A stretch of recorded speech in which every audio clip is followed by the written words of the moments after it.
जो अपने आप को देशभक्त कहते हैं वो भग गए। प्राइम मिनिस्टर एक स्टेटमेंट नहीं दे पा रहे हैं।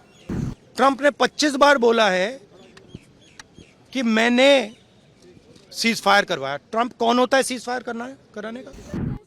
बट पीएम का जवाब तो चल रहा है ना, ऑनगोइंग जवाब है। क्या प्राइम मिनिस्टर क्या बोलेंगे कि ट्रंप ने करवाया है? बोल नहीं सकते हैं, बट सच्चाई है। ट्रंप ने सीज फायर करवाया है, पूरी दुनिया जानती है। आप कह रहे हो कि ऑपरेशन सिंदूर ऑनगोइंग है और फिर आप कह रहे हो विक्ट्री हो गई।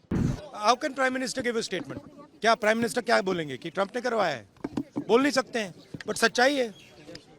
ट्रंप ने सीज फायर करवाया है, पूरी दुनिया जानती है। रियलिटी है, रियलिटी से छुपा तो नहीं जा सकता है। तो और ये सिर्फ सीज फायर की बात नहीं है, बहुत बड़े प्रॉब्लम्स हैं जो हम डिस्कस करना चाहते हैं। डिफेंस के प्रॉब्लम्स हैं, डिफेंस इंडस्ट्री के प्रॉब्लम्स हैं, ऑपरेशन सिंदूर के प्रॉब्लम्स हैं। हालात अच्छी नहीं है, पूरा देश जानता है। जो अपने आप को देशभक्त कहते हैं वो भग गए। राइट? प्राइम मिनिस्टर एक स्टेटमेंट नहीं दे पा रहे हैं। ट्रंप ने कितनी बार बोला है? 25 बार बोला है।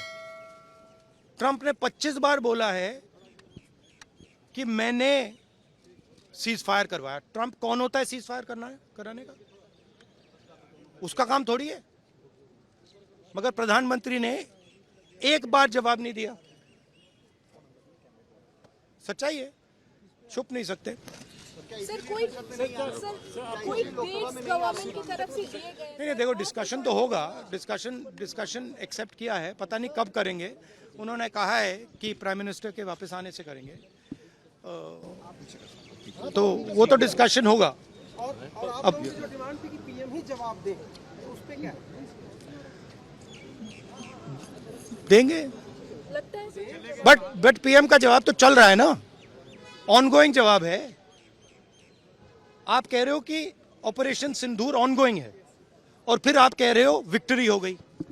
या विक्ट्री हो गई या सिंदूर ऑनगोइंग है। और दूसरी साइड से ट्रंप कह रहा है कि भैया सिंदूर को मैंने बंद किया।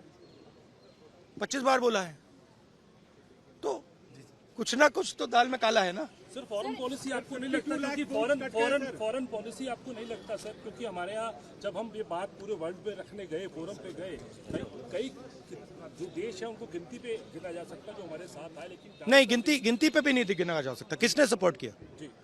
किसी ने भी। हमारी फॉरेन पॉलिसी की इन्होंने धज्जियां उड़ा दी हैं। किसी ने हमें सपोर्ट नहीं किया, किसी ने नहीं किया। Thank you. That is another issue which is as important. सिर्फ 52 लाख की बात नहीं है, सिर्फ बिहार की बात नहीं है। महाराष्ट्र में इन्होंने चीटिंग की। हमने सवाल पूछे इलेक्शन कमीशन से, वोटर लिस्ट दिखाइए। इन्होंने वोटर लिस्ट नहीं दिखाई। हमने कहा कि वीडियोग्राफी दिखा दीजिए, वीडियोग्राफी का कानून बदल दिया। 1 करोड़ नए वोटर्स आए थे महाराष्ट्र में और इलेक्शन चोरी किया। ठीक है। कर्नाटक में हमने रिसर्च की है थोड़ी। कर्नाटक में हमने भयंकर चोरी पकड़ी है। मैं ब्लैक एंड व्हाइट में आपको दिखाऊंगा, इलेक्शन कमीशन को दिखाऊंगा। ठीक है, ब्लैक एंड व्हाइट में कि कैसे चोरी की जाती है, कहां की जाती है। कर्नाटक में ब्लैक एंड व्हाइट में है हमारे हाथ में। ठीक है, ब्लैक एंड व्हाइट। ठीक है, और यही काम इनको पता लग गया है कि इनका जो गेम है हम समझ गए हैं। एक सेकंड। हाँ, लोकसभा चुनाव की बात है। हमने एक कंस्टिट्यूएंसी चुनी, वहां पे हमने डीप डाइव किया। क्योंकि प्रॉब्लम क्या है, ये वोटर लिस्ट देते हैं पेपर में, और पेपर की जब वोटर लिस्ट आती है उसको एनालाइज किया नहीं जा सकता।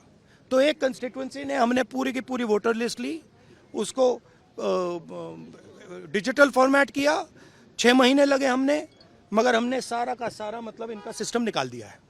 ये कैसे करते हैं, कौन वोट करता है, कहां से वोट होता है, कैसे नए वोटर बनते हैं, पूरा का पूरा हमें मालूम है।